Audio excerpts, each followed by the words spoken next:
Hi guys, it's Sweet 1967. Today we're looking at the Wham Essentials Spring Foam Cake Tin.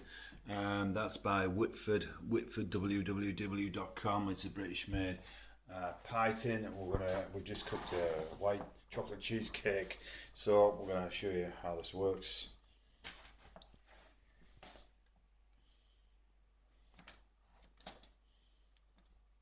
Makes cheesecakes and flans together just like that, dead easy.